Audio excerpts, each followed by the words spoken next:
The question, Mr. President, is speculative. Yes, yes. May I have a speculative answer, Mr. President? The Senate never acquired jurisdiction over this. It is immediately executory. On that note, Mr. President, I respectfully move that the impeachment complaint be dismissed. I so move, Mr. President. For the motion for reconsideration filed last Monday by the House of Representatives, is it not, Your Honor? The question whether is it Yes, your subject basis to for appeal? your motion to dismiss is based on the Supreme Court decision that the so-called impeachment is unconstitutional, based on their decision. Yes, Mr. President, Your Honor. That's very, very clear and categorical. Correct. The Supreme Court decision, Mr. President, although immediately executory, is not yet final, thus appealable. Ngayon, naka-apila na. Marami nagtatanong kung naka-apila na, ba't tayo nagmamadali na i-dismiss ito sa atin? So may I ask the gentleman, what will happen if we prematurely dismiss the case and the Supreme Court subsequently grants the MR and reverses its own decision? The question, Mr. President, is speculative. Yes, yes. May I have a speculative answer, Mr. President? We cannot speculate. We can only guess, second guess, because on the basis of our experience as a practicing lawyer, Mr. President, ito pong ganitong klaseng desisyon, talaga pong wala na pong kaduda-duda na kahit po mag-file pa tayo ng motion for reconsideration. We are hoping against hope. It is as if we are wishing for the moon. Palagay nyo po, palagay nyo lang po merong isa na nag-reverse. Hindi rin po ma-overturn eh. Kasi po ang kailangan po ninyo ay 8 ang mag-reverse. Sa inaakala po ba ninyo, meron kayong makukuhang 8 na pumirma doon sa unanimous decision na babaligtarin po nila yung kanyang sarili. Kaya napakahirap pong mag-speculate, Mr. President. I will accept the answer of the gentleman, but I have done my research, Mr. President. And to remind everyone, the reversal of the Supreme Court's own decision is not impossible, even in landmark cases. In the case of Labugal, Bilaan Tribal Association Incorporated versus Victor Ramos, GR number 127882, December 1st, 2004, questioning the constitutionality of Republic Act 7942 or the mining law, the Philippine mining law. The Supreme Court granted the MR, reversing and setting aside its earlier ruling. And also, Mr. President, just a few days ago, the Supreme Court reversed its own ruling on the definition of a stockholder. This is the case of Lily Lopez versus Lolito Lopez with GR numbers 25497-957-58. So may kasabihan po tayo, ang tumatakbo ng matulin, kung matinik ay malalim. Kaya dapat siguro pag-isipan muna natin kung tama ba na bago magdesisyon ang Supreme Court, basta ibasura na natin ang kaso na ito. Unang-una po, Mr. President, gusto kong malaman, yung po bang mga kasong sinabi nyo, unanimous decisions po ba lahat? I am not sure about that.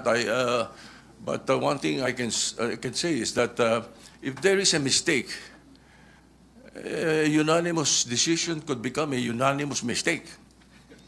Wala pa pong nangyaring gano'n, Mr. President. At saka po tayo, pag nananakbo, ako po ay nakasapatos at saka sa kalsada kaya hindi po ako matitinik. Well, Mr. President, there's always a first time. Regardless of whether it's unanimous or not, unanimous decision does not bar an appeal or a reversal, Mr. President. That is one thing for sure. Now, secondly, where is the ball, Mr. President, or meaning the impeachment case itself? Is it in the Senate or in the impeachment court? Didn't the impeachment court throw it back, remanded? returned to the House of Representatives.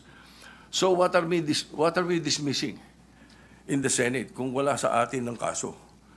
Can we continue hearing the case and dismissing it without the impeachment case in our hands? Can we throw the ball out when the ball is not in our possession?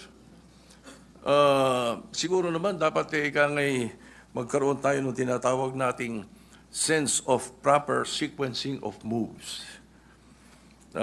Nasaan po ba yung impeachment case? Mr. President, kanina po sa aking clarificatory statement, ang sabi ko nga po, yung ginawa pong initial proceedings noong 19th Congress Senate, yun po ay nangyari sa panahon po ng 19th Congress at lahat po yun ay naisantabi lahat sapagkat natapos nga po ang termino ng 19th Congress on June 30, 2024. Kaya po natin sinasabi, Mr. President, na dinidismiss na po natin ngayon sapagkat tayo po ang nasa lugar na sinasabihan ng Korte Suprema nung sabihin niyang ito ay immediately executory. Sino pong mag-i-execute nun? Hindi naman po i-execute yun ng House of Representatives. Maliwanag naman po na tayo lamang ang tinakdaan ng kataas-taasang hukuman na gumawa ng paraan para isantabi na po ang usaping ito sapagkat napagtibay nga nila na ito'y unconstitutional, void ab initio, at wala na po tayong jurisdiction para dito. Thank you, Mr. President. Your Honor, thank you. But as I said earlier, not because it is immediate and executory does not mean it's not appealable.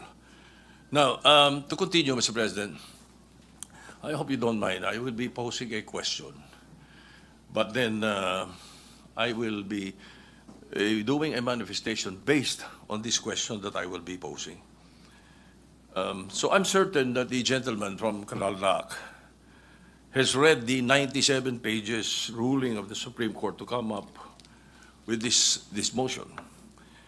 So the question is, must we agree on the statement of the decision of the Supreme Court on page 3, page 56, as basis that the one-year ban has set in?